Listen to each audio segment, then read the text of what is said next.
ನಮಸ್ಕಾರ ಫ್ರೆಂಡ್ಸ್, ಎಲ್ರಿಗೂ ನಮಸ್ಕಾರ.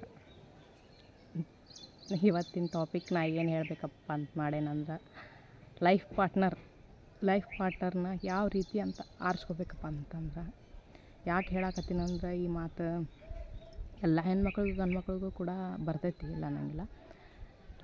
ಮೊದಲ ಎಡವಿ ಇದ್ವಪ್ಪ ಅಂದ್ರೆ ಎಡವೆ ಹೋದ್ವಿ ಅಷ್ಟೇ.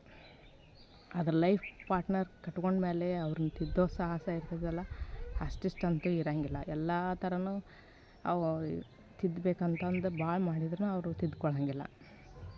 ಯಾಕಪ್ಪ ಅಂದ್ರೆ ಲೈಫ್ ಪಾರ್ಟ್ನರ್ನ ಹೆಂಗೆ ಆರಿಸ್ಕೋಬೇಕಪ್ಪ ಅಂದ್ರೆ, ಯಾವತ್ತೂ ಅವ್ನು ಕೋಟ್ಯಾಧಿಪತಿ ಅದಾನ, ಅವನು ಜಾಸ್ತಿ ದುಡ್ಡು ಐತಿ ಅವ ಎನ್ಫೀಲ್ಡ್ನಾಗ ಅಡ್ಡಾಡ್ತಾನೆ, ಕಾರ್ನಾಗ ಅಡ್ಡಾಡ್ತಾನೆ, ಅವ್ನ ಆಸ್ತಿ ಜಾಸ್ತಿ ಐತಿ ಅಂತಂದು ಯಾವತ್ತೂ ಮಾಡ್ಕೊಳಕ್ಕೆ ಹೋಗ್ಬೇಡ್ರಿ. ಏನೂ ಗೊತ್ತಿರಲ್ಲ, ಅವ್ನಿಗೇನೂ ಇರಲ್ಲ, ಕಷ್ಟದಿಂದ ಬೆಳೆದಿರೋ ಹುಡುಗನ್ನ ಮಾಡ್ಕೊಳ್ಳಿ ಅಂತ ಹೇಳ್ತೀನಿ. ಯಾಕಂದ್ರೆ ಅವ್ರಿಗೆ ಏನು ಅನ್ನಿಸ್ತಿರ್ತೈತೆ ಅಂತಂದ್ರೆ, ನನಗೆ ಕಷ್ಟ ಈ ಥರ ಇರುತ್ತೆ, ಮುಂದಿನ ಜೀವನ ಈ ಥರ ಲೈಫ್ ಲೀಡ್ ಮಾಡಬೇಕು, ನಾನು ಯಾವ ಥರ ದುಡಿಬೇಕು, ಯಾವ ಥರ ಇಡಬೇಕು ಅಂತಂದು ಅವರೆಲ್ಲ ತಿಳ್ಕೊಂಡಿರ್ತಾರೆ. ಅವ್ನದು ಎನ್ಫೀಲ್ಡ್ ಇಲ್ಲ, ಅವ್ನದು ಕಾರ್ ಇಲ್ಲ, ಅವ್ನದು ಆಸ್ತಿ ಇಲ್ಲ ಅಂತ ಯಾವತ್ತೂ ಆ ಥರದವ್ರನ್ನ ಮದುವೆ ಮಾಡ್ಕೊಳಕ್ಕೆ ಹೋಗಬೇಡಿ. ಯಾಕಪ್ಪ ಅಂದ್ರೆ ನಾನು ಹೇಳೋ ಪ್ರಕಾರ ಇದ್ದವ್ರಿಗೆ ಅನುಭವ ಕಡಿಮೆ. ಯಾಕಂದ್ರೆ ಅವ್ರದ್ದು ಎಲ್ಲ ಇರ್ತೈತಿ, ಆಸ್ತಿ ಇರ್ತೈತಿ, ಅಂತಸ್ತು ಇರ್ತೈತಿ, ಮನೆ ಇರ್ತೈತಿ, ಕಾರ್ ಇರ್ತೈತಿ, ಅದೆಲ್ಲ ಐತಿ ಅಂತಂದು ಯಾವತ್ತೂ ಮಾಡ್ಕೊಳಕ್ಕೆ ಹೋಗ್ಬೇಡ್ರಿ. ಅವ್ರಿಗೆ ಅದನ್ನು ಮೇಂಟೈನ್ ಮಾಡೋ ಕೆಪಾಸಿಟಿ ಇರೋಂಗಿಲ್ಲ. ಯಾಕೆ ಇರೋಂಗಿಲ್ಲಪ್ಪ ಅಂದ್ರೆ, ಅವ್ರಿಗೆಲ್ಲ ಕೊಡ್ತಿರ್ತಾರೆ. ಹಾಗಾಗಿ ಅವ್ರಿಗೆ ಯಾವ ರೀತಿ ಮೇಂಟೈನ್ ಮಾಡಬೇಕು, ಹಾಳು ಮಾಡಿಬಿಟ್ರೆ ಆಯ್ತು. ಅದನ್ನು ಉಳಿಸ್ಕೊಳ್ಳೋಷ್ಟು ಮೆಂಟಲಿನೂ ಸಮಯ ಇರೋಂಗಿಲ್ಲ. ಎಲ್ಲಿಗೊಬ್ರಿಗಿರುತ್ತೋ ಏನೋ ಗೊತ್ತಿಲ್ಲ. ಆದರೆ ಎಲ್ಲ ಸರ್ವಸ್ವ ಕೊಡಿಸಿ ಬೆಳೆಸಿರೋ ಹುಡುಗನ ಮಾತ್ರ ಮದುವೆ ಆಗಕ್ಕೆ ಹೋಗ್ಬೇಡ್ರಿ. ಯಾಕಂದ್ರೆ ಅವ್ರಿಗೇನು ಗೊತ್ತಿರಲ್ಲ.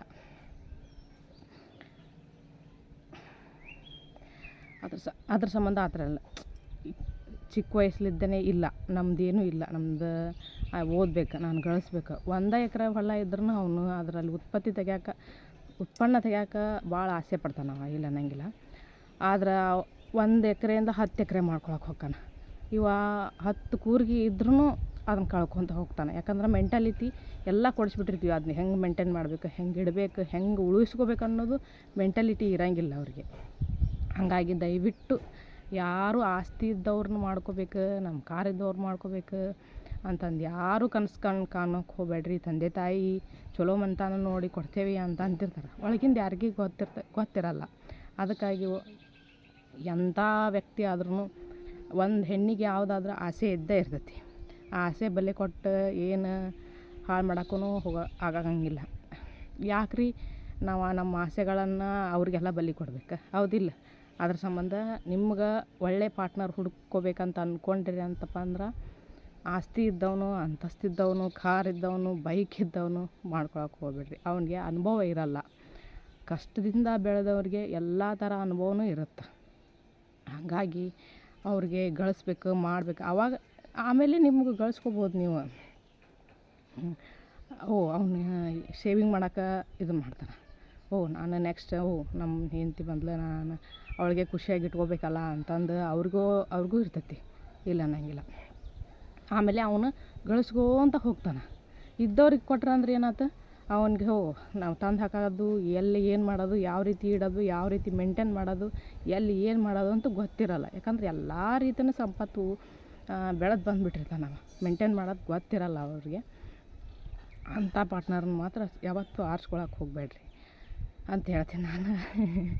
ಯಾಕಂದ್ರೆ ಇಲ್ಲೆಲ್ಲ ನೋಡಿರೋ ಪ್ರಕಾರ ಹೇಳತ್ತಿದ್ದೆ ನಾನು ಇವಾಗ. ಇಲ್ಲ ಅನ್ನಂಗಿಲ್ಲ. ಸ್ವಲ್ಪ ಬಡತನದಿಂದ ಕಷ್ಟದಿಂದ ಬಂದ ವ್ಯಕ್ತಿನ ಆರಿಸ್ಕೊಳ್ರಿ. ಅಂದ್ರೆ ಅವರು ಲೈಫ್ ಲೀಡ್ ಮಾಡ್ತಾರೆ, ನಿಮ್ಮ ಜೊತೆಗೆ ಇದ್ದು ಈ ಥರ ಮಾಡೋಣ, ನಿಮ್ಮ ಆಸೆಗಳೆಲ್ಲ ಪೂರೈಸ್ತಾರೆ ಅಂತ ಹೇಳ್ತೀನಿ ನಾನು. ಇದ್ದು ಆಸ್ತಿ ಐತಿ, ಅಂತಸ್ತು ಐತಿ ಅಂತಂದು ಯಾವತ್ತೂ ಅಂಥವ್ರು ಮಾಡ್ಕೊಳಕ್ಕೆ ಹೋಗಬೇಡ್ರಿ. ಇಲ್ಲ ಅಂದವ್ರನ್ನ ಮಾಡ್ಕೊರಿ ಅಂತ ಹೇಳ್ತೀನಿ ಇವತ್ತು. ಬಾಯ್ ಎಲ್ರಿಗೂ.